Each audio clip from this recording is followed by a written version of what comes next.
Welcome to the deep dive.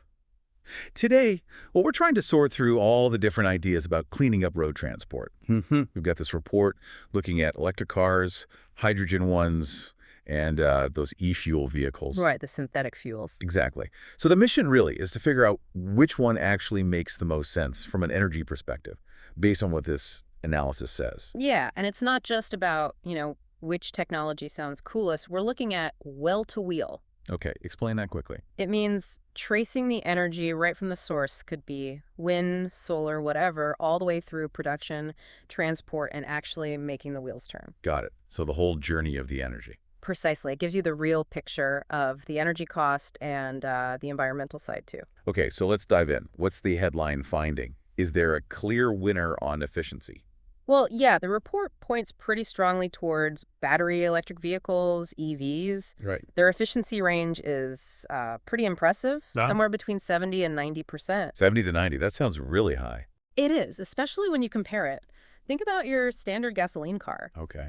Its overall efficiency is like maybe 13%?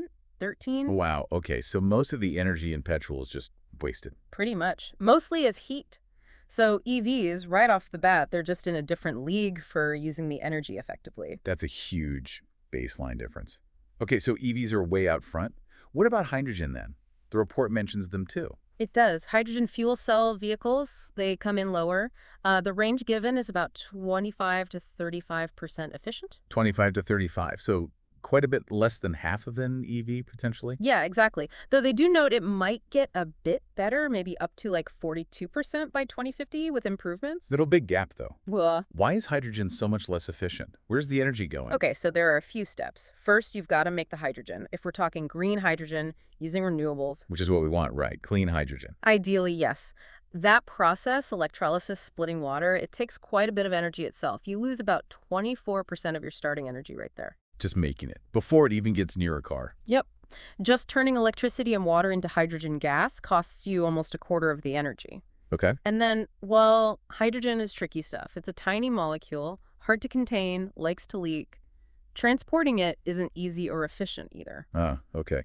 So more losses there. Yeah, the report estimates another roughly 8% loss just in getting the hydrogen to where it needs to be, like a filling station. So add that up. 24 plus 8. Yeah, That's 32% gone already. you got it. Over 30% of the initial energy is lost before you even pump it into the vehicle. That's quite something. And I guess the fuel cell inside the car isn't 100% efficient either. No, definitely not. The fuel cell stack itself, where the hydrogen reacts to make electricity, that process also has its own inefficiencies. That contributes to the overall lower number compared to just charging a battery directly. Right, makes sense. Multiple steps, multiple places to lose energy. And- Okay, so that covers hydrogen's challenges. What about the third option mentioned, e-fuels? The report had a pretty stark comparison there, didn't it? It did. It said an EV can go about 5 times further than an e-fuel car on the same amount of energy. 5 times, that's huge.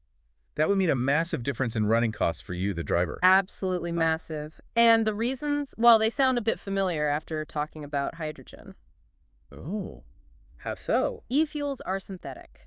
You basically need to make hydrogen first again, ideally green hydrogen, with those efficiency losses. Right, step 1 is the same. Then you need to capture carbon dioxide, CO2, from the air or maybe industry. That takes energy too. Okay, another energy input. And then you need a complex chemical process to combine the hydrogen and the CO2 to actually synthesize the liquid fuel. So even more steps than hydrogen. Essentially, yes. Each step needs energy, and each conversion loses some. It's what the report calls nodes to be solved, just lots of places where the energy gets dispersed. A bit like a leaky pipe, but for energy, across multiple stages. That's a decent analogy, yeah. And on top of the poor efficiency. Yes. The report also points out that making e-fuels at any large scale just isn't really possible right now. Ah, so it's not just inefficient, it's also not scalable yet. Not for mass market cars, no. And the costs. Yeah. Extremely high. Okay, so for cars, the verdict on e-fuels seems pretty clear. Too inefficient, too expensive, not ready for prime time. For private road transport, yes, that seems to be the conclusion from this analysis. All right, so it sounds like for cars, EVs are leading the pack by quite a margin in efficiency terms. But the report didn't totally dismiss hydrogen and e-fuels, did it? It mentioned other areas. No, it didn't. It suggested they might actually be really important for sectors where batteries face bigger challenges. Think heavy-duty, long-distance stuff. Like what? Trucks, ships. Exactly. Long-haul shipping, Oh. aviation. Those are really tough to electrify directly with current battery tech. The energy needed is just enormous. Right, you can't just plug in a giant container ship easily. Not yet, anyway. So for those areas, hydrogen or maybe e-fuels could offer a pathway to decarbonize where batteries might take much longer to become viable. And biofuels were mentioned too, weren't they? Fuels from plants or waste. Yes, biofuels too, derived from agriculture or biodegradable waste. They have their own issues, of course, around sustainability and land use, Sure. but they could also be part of the mix for those difficult sectors, maybe as a transition fuel or alongside the others. Okay, so possible niches for hydrogen, e-fuels, biofuels, and things like planes and ships. But for cars, the message seems consistent It does. Bringing it back to road transport, the analysis concludes that synthetic fuels, biological fuels, they're just less energy efficient. and more expensive. And more expensive, yes. Yeah. And generally have a bigger overall impact compared to just electrifying cars directly. So the bottom line from this report, for cars at least, is that battery electric is the most efficient route we currently have for cleaner driving. That sums up the core finding regarding energy efficiency, yeah. This has been really clarifying, actually. Just laying out the energy losses step by step makes a big difference. It does help to see the whole chain. And for anyone listening who wants to, really get into the weeds with the data, Yeah. we've put links in the description. There's stuff from the International Energy Agency, Bloomberg, the Italian Ministry of Infrastructure. Lots of detail there. Definitely worth a look if you want the full picture and the policy context. They provide a lot more depth.